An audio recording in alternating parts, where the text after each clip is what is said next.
Previously on Viva La Cosplay. Girls can't use power tools. Unless they're cosplayers, they can. Rachel began construction of the headpiece for HK-47. Zin Studios completed their Warhammer and Dota 2 cosplays just in time to show them off at Wizard World Richmond.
And the guys of White Tiger Films took the stage.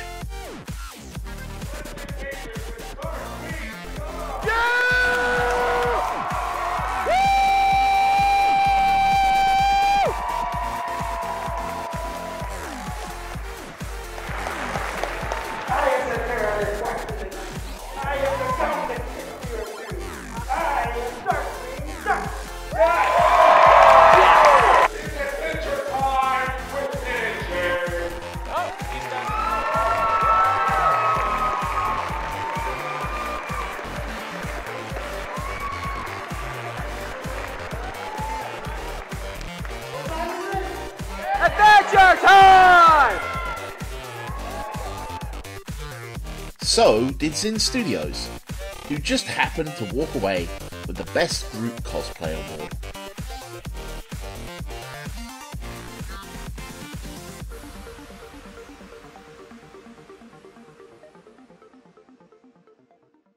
It's very sad to walk away from something that seems to be just only getting bigger, and you want to be along for the ride and you want to be there and see what happens and just genuinely love everybody that you're working with, but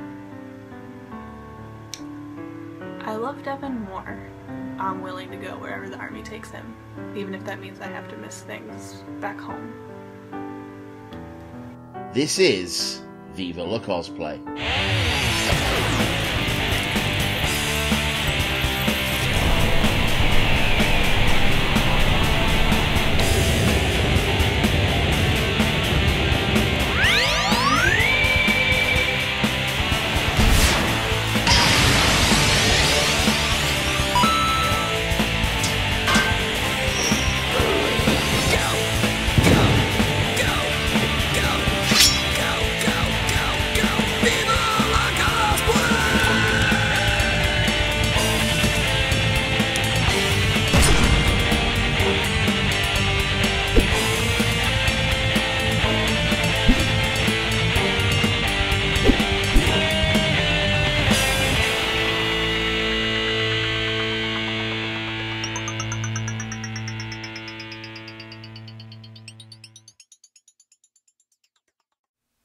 At the Zin Studios headquarters, Nikki begins construction on a new costume, Ashoka Tano from Star Wars Clone Wars.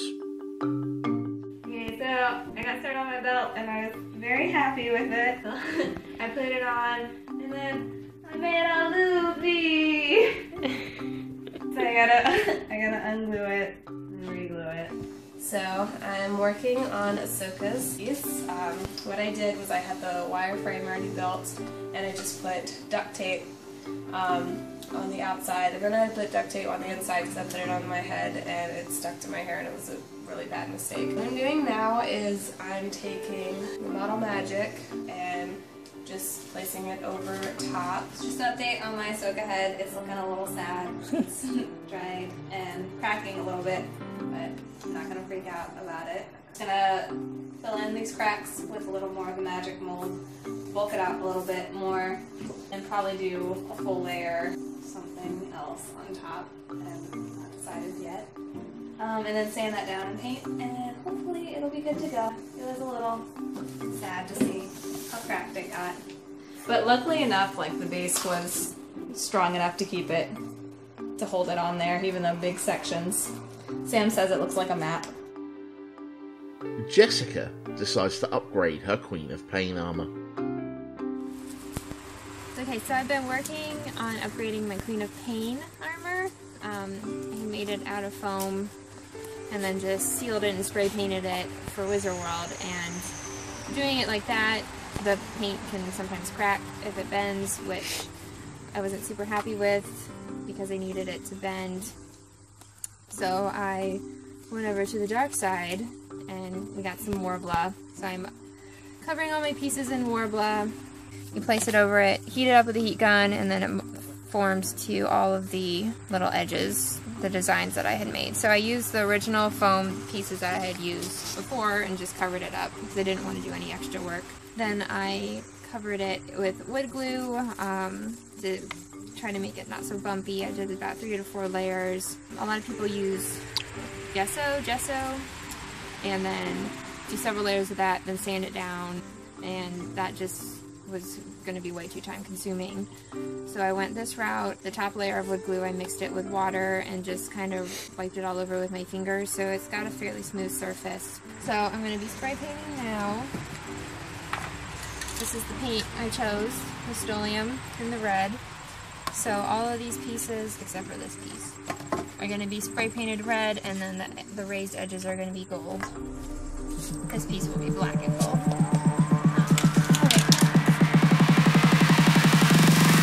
Ready, aim, fire.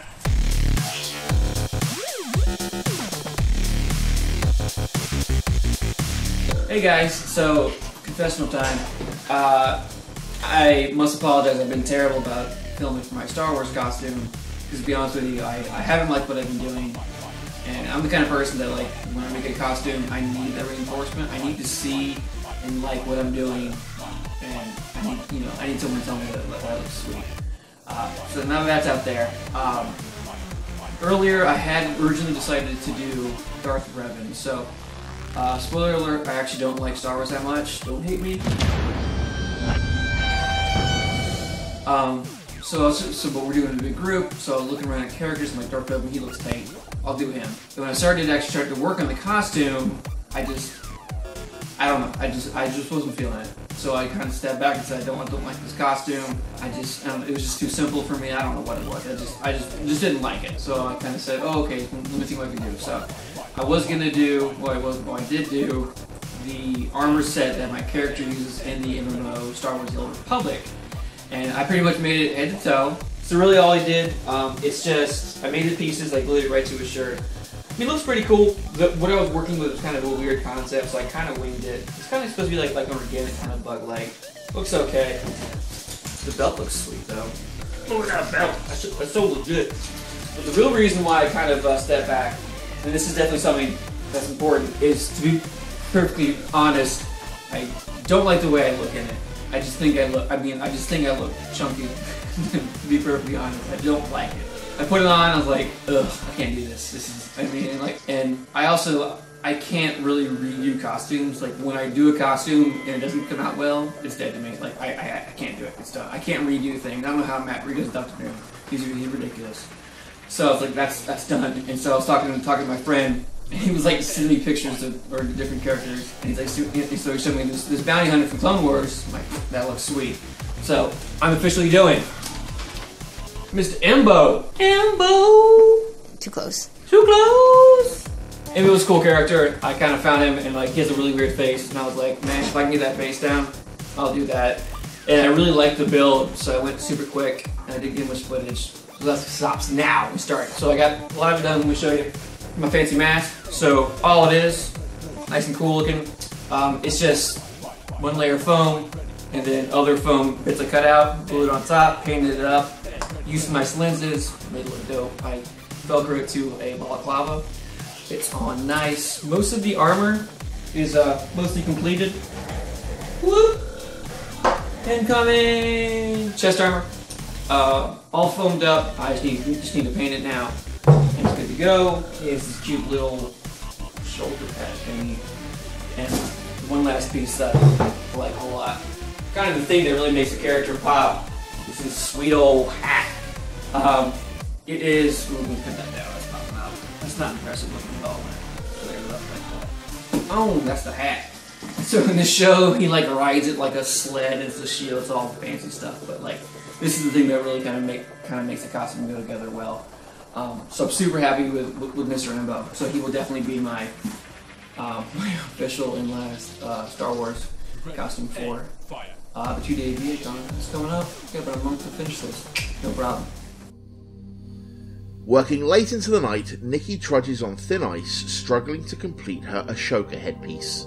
So I'm going to do something really scary, and I might ruin my head. So I really hope I don't ruin my head. But it's full of model magic right now, and it's kind of heavy, and I don't want to get a headache. So what I'm going to do, I'm going to cut the duct tape. Why are you guys laughing?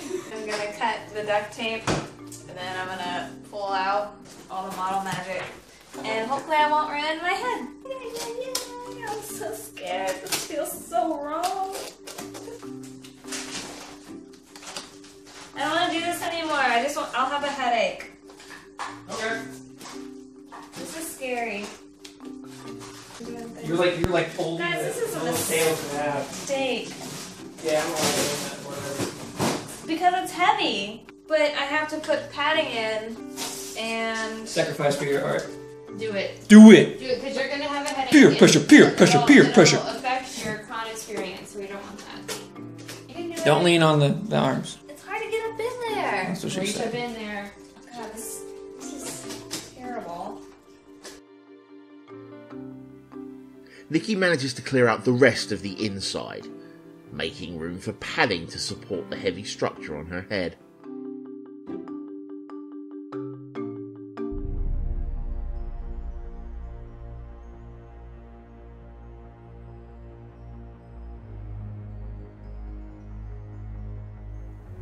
Katie stops by, giving us an update on her upcoming cosplay plans.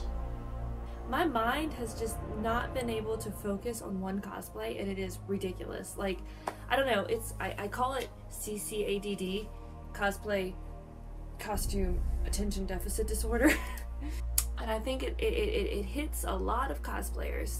I know I'm not the only one. It's one of those things where you just kind of like, you get your mind set on a cosplay, you start working on it, and then all of a sudden you kind of either get attracted to a new idea, so you kind of stray away from that one you were working on and then go to another one, or you just kind of, you start working on something and you just kind of lose interest in that, so you find something else to do, or you just kind of put everything down and walk away. It's just this cluster of just nah.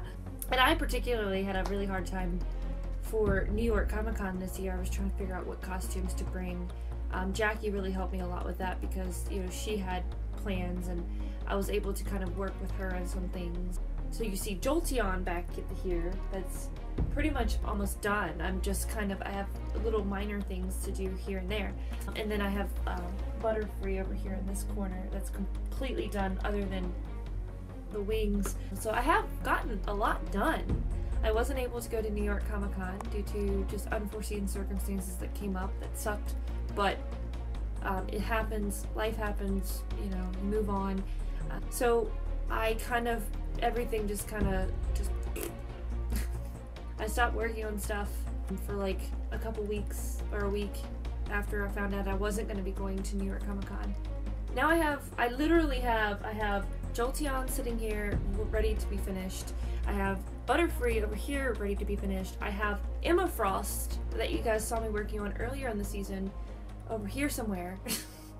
Yeah, so Emma Frost has been kind of put way back because just simply I kind of lost my inspiration to do it. It's a very tedious, time-consuming costume.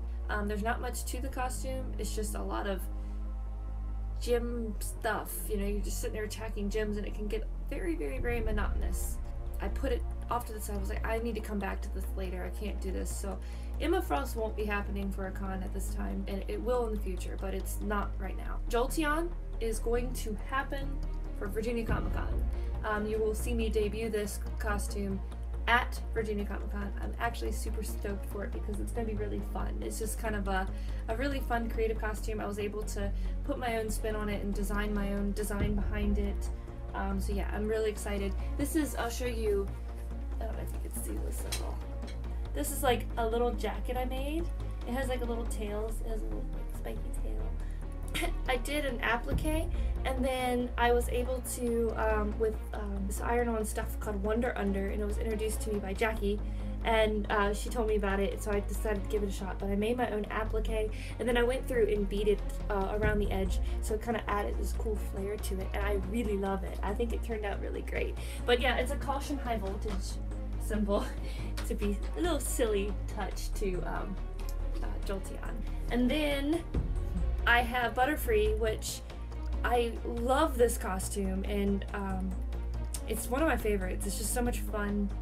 It's sexy, it's just cute. I really like it. I feel really great in it, but unfortunately it is the bare minimum of clothing and I don't think it's appropriate for a November show that Virginia Comicon is. So I'm not going to bring Butterfree to that one. That one's going to be put off probably to Katsucon next year. But since I'm almost done with this, I have some time to maybe even start a new costume.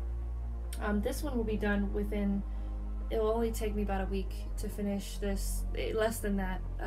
Just a couple days of me focusing on this, I can get it finished. One of the things that I really was passionate about doing for a really long time, I kept telling myself and my friends over and over again that I really want to do something from my childhood. And I am a 90s kid. Well, I was born in 87, but a lot of the childhood that I remember was through the 90s. And so all the 90s cartoons and everything, a lot of that I really wanted to kind of do something nostalgic for me and just kind of have fun with a cosplay like that. And I've been dying to do it. It's been in the back of my head for a while now, and I couldn't pinpoint something specific that I wanted to do because I like a lot of shows, but I was like, what's going to be appropriate for me? And one of the things that I came up with, which has been done before, I've seen it before, but I just absolutely love the idea. So I've decided to do Miss Frizzle from the Magic School Bus, and I am so excited. It's bringing like a huge smile on my face because it's one of those shows that I loved growing up as a kid. Even the books, I used to read the books. But I'm so excited. I'm gonna do the first episode, the solar system. So I'm gonna have the solar system dress that she wears. I'm gonna do some really fun things to it. I'm actually gonna incorporate some tackiness, so I feel like she would kind of be, her dresses are very kind of over the top. So I'm gonna, do some sparkle and bling and do some beading on them and just kind of really make it interesting. I'm exploring like 1950s style dresses because I feel like that's the kind of style dress she's wearing. I'm trying to figure out how to make that dress. It's very simple. I'm gonna do a bunch of appliques and do all the different planets on this dress and just kind of play around with that. So I'm so excited. Oh my gosh. And I've told a few people about this, a lot of my friends, and they're really excited that I'm going to do Miss Frizzle because it brings back a lot of childhood memories for me and my generation.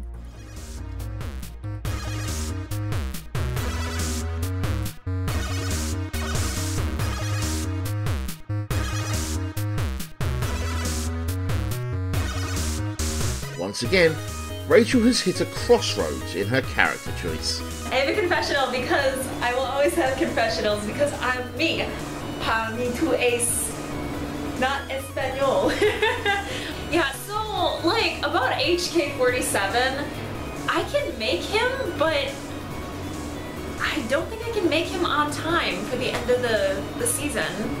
So what's a good way to figure out if you can get a costume done in time if you're unsure is start on the hardest part first. Like that's why I started working with like the mask and was doing preparations already for doing like the chest cavity and stuff, which I knew were going to be the hardest pieces and the most time consuming. long story short, he's very dimensional because he's a robot, and since HK47 isn't something that's really been done by people, it's not like there's tutorials or Epicura designs out there for HK, so I'm not going to do HK because I will not finish him in time. Instead, I am going to be Darth Revan. Yay! I actually wanted to do Darth Revan originally over HK47, but since the new Star Wars movie is going to be coming out this December, there were a few people in the group that were kind of tossing around the idea of, well, I'd like to make this character, or I'd like to make this character, which is awesome because you can have like a bunch of Star Wars people together, like as a cosplay group kind of a thing. But someone wanted to do Darth Revan, and I was like, well, okay, I guess so. You know, I wanted to do HK, so you know, I'll go for that. And then realized I'm way too ambitious.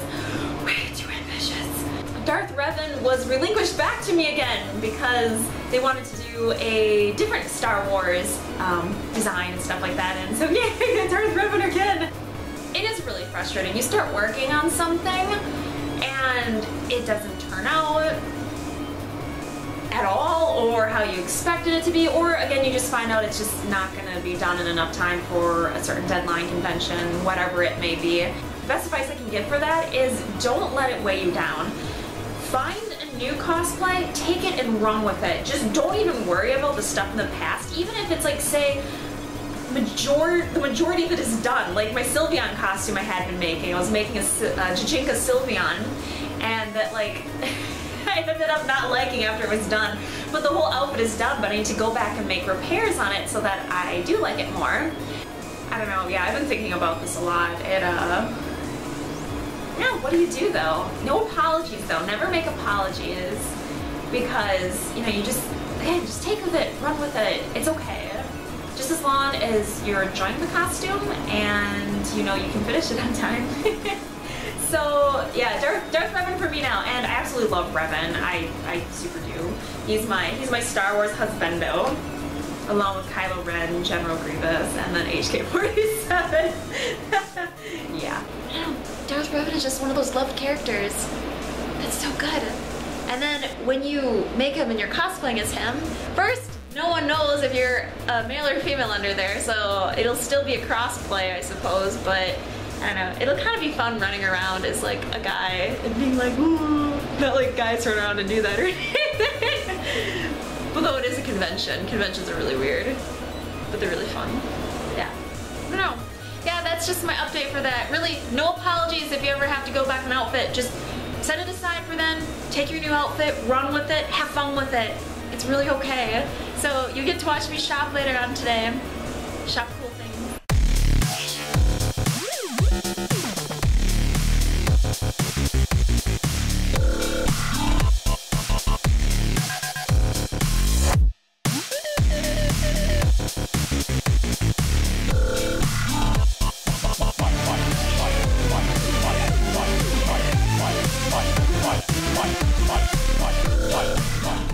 On my way to Fleet Farm, I stopped at Office Depot and I got my cardstock paper that I'll be using for the Epicura design. You can take a look at this here.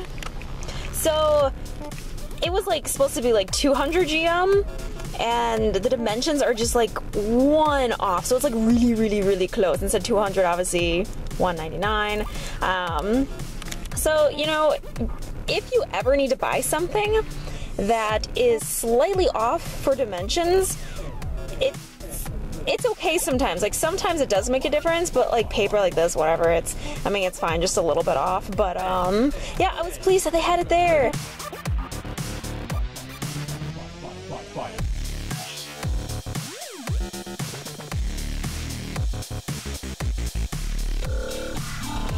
So I just got done coming out of Fleet Farm. I wouldn't say it's like a total bust because they had a huge selection of gloves. Black leather gloves too, from biker ones to worker ones, but they all looked too glovey, like work glovey. I don't know how else to explain it, but they didn't look like gloves, they looked like gloves, and like, oh my gosh, in your face gloves, so it's a bust for now. I might have to actually look online for them, and I I don't know. It's been several stores later that I've gone around looking for these gloves. Why would you do this to me, Fleet Farm? Why? Why? Just life, I guess. So, bought a pooper scooper because I needed that for Owen. Now I'm gouging myself with chocolate Pop-Tarts. Because I need it because I'm an emotional eater. I can't find my cosplay supplies.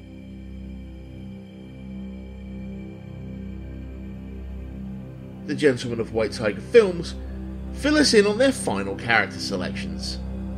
With Wizard World at an end, we've got Virginia Comicon coming up next. Got a lot of work to do, not a lot of time. Up until this point, I had not even really thought about what costume I'm gonna wear to this costume party. I don't know, a show or something? And I can't remember what it was, like lightning striking my head. But I thought, you know what? I always wanted to do an Aliens Colonial Marine. But then, you know what? I thought about, well, you know, that's kind of cool. It's got a little bit of flair to it. But I thought, well, what can really make this stand out? You know, mostly because, you know, this, you know, like the finale of the show. Finale of my show. With me on the show. I want to go out with a bang. So I was like, you know what? Well, you know what? Let's do an Aliens Colonial Marines, but with the smart gun. If you don't know what that is, step up your geek game. There are specific words and titles for these things. I think it's like M65 or M95 armor. It's different from the regular armor that the standard Marines use. The Aliens franchise has been close to my heart for a really long time, and I love it. And I can't wait to show you guys what I do with it, and you know, when I get to show it off for everybody. You're welcome. Okay, so Wizard World was a lot of fun. It's really cool to be back on stage again, especially with my bros. Overall, really good experience. I love Wizard World. It's one of my favorite conventions of the year. Right now, I just need to jump right into the next project. And the first step in doing that is deciding what am I actually making. When thinking about what I was going to do, there's always been one costume that just comes straight to my mind. And I've thought about doing it for a while now, and that is Bucky O'Hare from a really early 1980s cartoon. I'm gonna be a giant space bunny. I just really, really, really love Bucky O'Hare, and that's the costume I want to do. So I decided that I'm not gonna let any of the stigma of an unpopular cosplay stop me from doing this. I'm going to do it. If people don't get it, it's fine. The people who do get it are going to love it. They're going to appreciate it. And who knows, maybe I can help raise a new awareness of an old character. So now I'm stuck with the awesome challenge of turning myself into one big giant space bunny.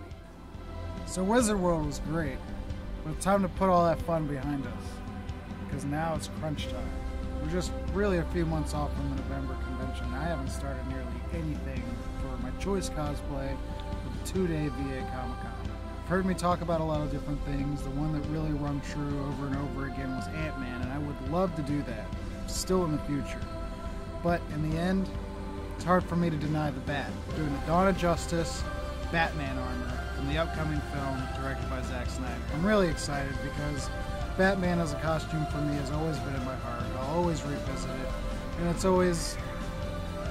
one. It's the number one. That's my costume, and I'm really kind of worried about it because in a lot of ways, other than Mega Man from Season 1, I haven't delved that much into armor builds, more specifically helmet builds. This is only the second helmet I've legitimately tried to build, the first being Star-Lord, which I'm still not even happy with. So I'm going to keep on trucking, I'm going to experiment, do a buttload of sanding, and hope in the end I'm ready to take on the Man of Steel.